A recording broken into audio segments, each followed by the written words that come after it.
فهالشمس بيفضي يا موي بيعتوبي يا ريلا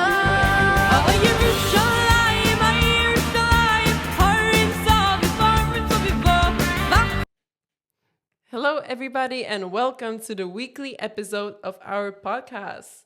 So, today we'll be discussing the Israeli and Palestinian conflict. And on my left side, I have Linda. Welcome. Shalom, everybody. And on my right is Oliver. Hello and welcome. Assalamu alaikum to everyone. All right, so to get warmed up, I'm going to ask the first question, and it's going to be aimed at Linda. So, who do you think does the land belong to? Well, historically speaking, I think the land belongs to Israel because when the Jews moved from Egypt to Israel, they were there for quite some time. And also the term Palestinians came like so much later on, not long ago from now, because before they were just Arabs and groups of Arabs on the land. Well, for me, this land historically belongs to Palestine for many reasons. Palestinians are indigenous people and live there uninterrupted for many and even 1,000 years. And Israel was established through violence. And historically, Palestine was recognized the territory by British mandates.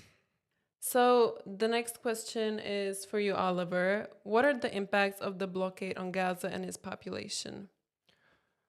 Well, we must understand that people living there are starving and they almost fight for every drop of water. Children are dying, and objectively, it's against the international law. All right, thank you so much. And Linda, what are your thoughts on how the conflict is portrayed in international media?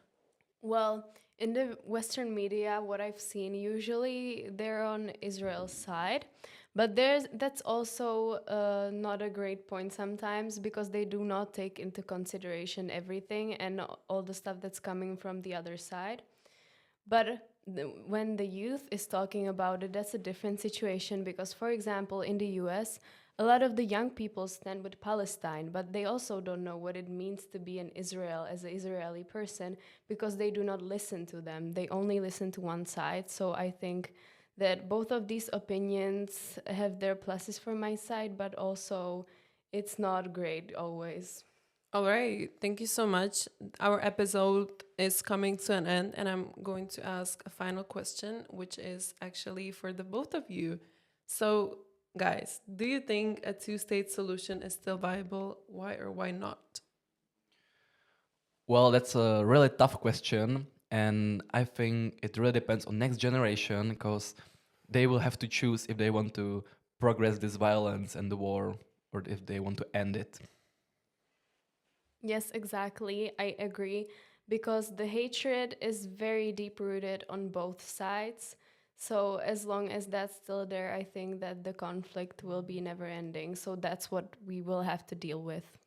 All right, thank you so much. This is the end for today's episode, and I'm going to see you all next time. Bye. Bye. Goodbye.